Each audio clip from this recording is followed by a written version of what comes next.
레이첼은 거리를 걸었습니다. 태양이 밝게 빛나고 새들이 지저귀고 있었지만 그녀를 기쁘게 하는 것은 아무것도 없었습니다. 불과 3주 전에 감옥에서 풀려났을 때 그녀는 행복을 느끼기가 어려웠습니다. 그녀는 임신한 어린 소녀로 감옥에 보내졌지만 그녀는 행복하지 않았습니다. 레이첼의 부모는 술을 많이 마셨고 조부모님을 한 번도 만난 적이 없었고 어머니가 아버지와 함께 도망갔고 아버지는 빨리 자신을 버리고 도망갔다는 사실만 알았습니다. 짧은 인생, 정말 많은 남자들이 그녀의 눈앞에 지나갔습니다. 그녀의 어머니 그레이스는 남편을 장갑처럼 바꾸고 그들 각자에게 전화를 걸었습니다. 아빠 레이첼은 그녀의 어머니를 매우 사랑했습니다. 그녀는 학교를 마친 후 가장 먼저 친척이 없었습니다. 레이첼은 기숙사가 있는 대학에 등록하고 있었습니다. 어떤 직업을 갖게 될지는 상관하지 않았습니다. 그 순간 가장 중요한 것은 어머니의 지붕 아래에서 나가는 것이었습니다. 기숙사에서의 생활은 정말 즐거웠습니다. 술 취한 파티나 싸움을 했지만 그녀와 함께 요리를 하는 룸메이트가 있었고 걸어서 일자리를 찾았습니다. 레이첼은 이 점에서 운이 좋았습니다.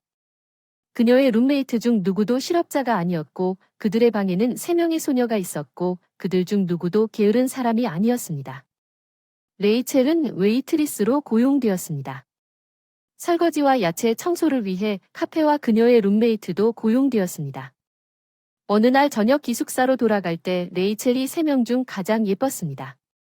한 무리의 남자들이 그들을 따라 잡았습니다. 그들은 어떤 저속한 농담도 하지 않았습니다.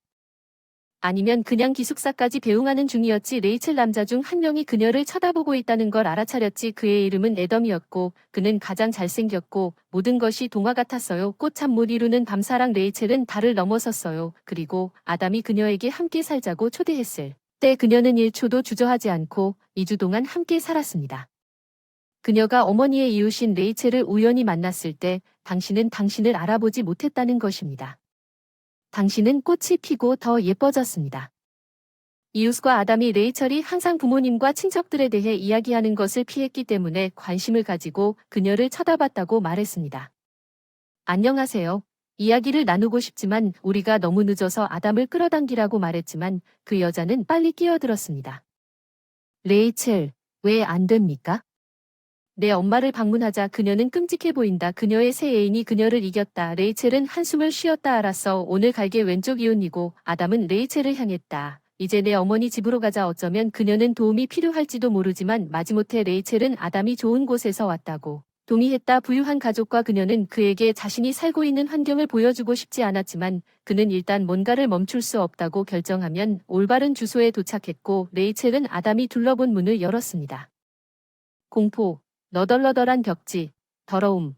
그가 아파트에 들어갈수록 그의 얼굴은 더욱 표정이 깊어졌고 그들이 방에 들어갔을 때 레이첼의 술 취한 어머니가 눈 밑에 멍이 있는 것을 보고 그는 말했습니다. 우리가 더 이상 함께할 수 없다는 것을 이해해 주셨으면 좋겠습니다. 레이첼은 진심으로 놀랐습니다. 제가 왜 이 일을 해야 합니까? 농담입니까? 내일 물건을 여기로 보내겠다고 말하고 떠났습니다. 레이첼은 아파트 한가운데 서서 술에 취한 어머니가 레이첼에게 내 딸이 왔다고 소리치는 소리를 듣고 있었습니다. 테이블에 앉아 행복이 너무 가까워서 그녀는 인생에서 이런 일이 다시는 일어나지 않을 것이라고 거의 믿었고 저녁에 애덤과 함께 이사했을 때 아파트를 거의 청소할 때 레이첼은 현관문 소리를 들었을 때 어리석게도 기숙사를 거부했습니다. 문을 열자 건강한 남자가 부엌으로 뛰어들어와 소리쳤다. 와 손님도 있고 이렇게 예쁜 손님도 있다. 그는 은근히 웃으며 계속했다. 나는 내 엄마의 남편이고 너는 내 말을 따라야 한다. 분노한 듯 방에서 이리로 와라. 레이첼의 엄마는 날아가서 가져오라고 소리쳤다. 당신의 그 더러운 손을 그녀에게서 떼어냈지만 그 남자는 손을 흔들고 그녀를 벽으로 보냈습니다. 그는 옷을 벗으면서 전진하고 있었습니다. 레이첼은 그것이 그녀의 끝이라는 것을 깨달았습니다. 갑자기 그녀의 손에 뭔가가 잡힌 것을 느꼈습니다. 그녀는 5년형을 선고받았습니다. 감옥에 갇혔을 때 그녀는 출산 후 임신 15주라는 사실을 알게 되었습니다. 감옥 의사는 그녀에게 더 이상 정상적인 삶을 살 수 없을 것이라고 말했습니다. 그렇게 긴 형을 선고받은 후 1000명 중 1명은 정상적인 사람이 될 수 있다고 말했습니다. 입양되었고 며칠 밤 동안 모든 것이 그에게 더 좋아질 것입니다. 레이첼은 뜨거운 눈물을 흘리며 결국 필요한 서류에 서명했습니다. 내 아들은 좋은 사람들이 가능한 한 빨리 당신을 데려가도록 허용했습니다. 그들이 당신을 사랑하고 석방된 후에 모든 것이 잘 되도록 해주세요. 레이첼은 한 가지를 깨달았습니다. 그녀의 삶은 정말로 자신을 끝낼 수 있었고 아무도 그녀를 일에 고용하지 않았고 그녀는 제대로 옷을 입을 충분한 돈도 없었습니다. 그것은 악순환이었습니다. 레이첼은 단순히 그녀의 슬픈 삶을 생각하면 어떻게 해야 할지 몰랐습니다. 고용센터에서 제공한 주소로 걸어가는데 관리인 자리가 있었습니다. 모퉁이를 돌려고 하다가 갑자기 멈춰 섰습니다. 근처에서 누군가 훌쩍이는 소리가 들리는 것 같았습니다. 새끼 고양이 소리가 아니라 강아지 소리에 더 가깝습니다. 아이는 주위를 둘러보았지만 아무도 볼 수 없었지만 훌쩍거리는 소리가 계속되었습니다. 레이첼은 아래를 내려다보며 반쯤 열린 맨홀을 보았습니다. 가까이 다가가 보니 소리가 들려왔습니다. 레이첼은 무릎을 꿇고 덮개를 옆으로 옮겼습니다. 그녀는 무엇을 보려고 몸을 기울였습니다. 거기 아래에 있었는데 그녀는 헐떡거렸다. 아이가 애처롭게 울고 있었다. 어떻게 거기까지 왔느냐고 레이첼이 그 아이에게 고개를 들라고 엄마 도와달라고 했다. 나는 걷고 있었는데 거기 아래를 내려다보고 싶었는데 운 좋게도 그 아이에게 반했다.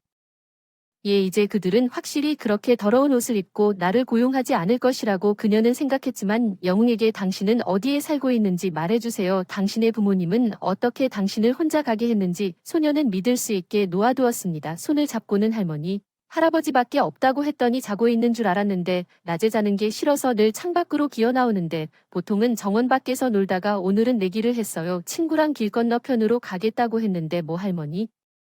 할아버지가 분명 혼낼 거야. 레이첼은 아들 생각을 안 하려고 노력했다고 대답했고 그 소녀는 잠시 생각했다 하니 그들은 나를 혼내지 않고 나를 아주 사랑한다. 그들이 이야기를 하고 있는 동안 그들은 큰 집에 다가갔고 레이첼은 멈추고 배를 눌렀습니다. 눈을 믿으세요. 레이첼은 작별 인사를 하고 싶었는데 그 여자가 손을 꼭 잡았어요. 제발 가지 마세요. 당신이 그녀를 구했어요. 쿠퍼 그의 조부모님이 정말로 당신을 보고 싶어 해요. 제발 기다려주세요. 레이첼은 그 여자를 당황스럽게 쳐다보았어요. 하수구가 너무 더러웠어요. 괜찮아 나중에 청소할게요. 방으로 와서 편히 쉬고 지금 차 가져올게요. 쿠퍼가 문을 활짝 열고 소리쳤어요. 들어오세요. 이 방에서 노는 걸 좋아해요. 여기 공간이 많아요. 실제로 공간이 너무 많아서. 레이첼은 약간 길을 잃은 느낌을 받았지만 곧 가정부의 이상한 행동을 이해할 수 있게 만드는 무언가를 발견했습니다. 벽에 그녀의 큰 초상화가 걸려 있었습니다. 쿠퍼가 기차를 달리기 시작하는 동안 레이첼은 몇 걸음 앞으로 나아갔습니다. 철도를 그녀는 나치기도 하고 낯설기도 한 자신의 초상화를 말없이 바라보았다. 레이첼은 초상화 속의 여인만큼 긴 머리를 가진 적이 없었고 감옥에 있기 전에도 항상 드레스보다 바지를 더 좋아했는데 갑자기 밝은 꽃무늬 드레스를 입고 있었다. 문이 쾅 열리며 쿠퍼는 60세쯤 되어 보이는 노부인에게 달려갔다. 그 여자의 깊게 새겨진 주름을 보면 그녀가 인생에서 많은 고통을 겪었음을 짐작할 수 있다. 그 여자는 레이첼을 바라보며 몸을 흔들었다. 그레이스 레이첼은 초상화로 시선을 돌렸다. 멍이 들고 짧은 수건이나 머리카락이 기억나서 그 여자가 자기 엄마일지도 모른다고 맙소사 레이첼이구나. 여자가 달려와 안아주면서 소리쳤다. 뒤에서 다가온 노인이 깜짝 놀라 심장을 움켜쥐었다. 레이첼이 머리를 숙이고 테이블을 쳐다보는 동안 모두가 테이블에 앉아 수년 전에 그레이스가 사랑에 빠졌지만 그녀의 남자친구가 한일은 놀고 술을 마시는 것뿐이었습니다. 우리는 그녀를 가두고 그와 이야기하려고 했지만 그녀는 그와 함께 도망갔습니다. 그들은 여러 도시를 바꾸었고 우리는 그녀를 2번 찾았지만 그녀는 성인이 되어 우리 말을 듣지 않고 이사했고 한동안 우리를 연결하는 실을 잃었습니다.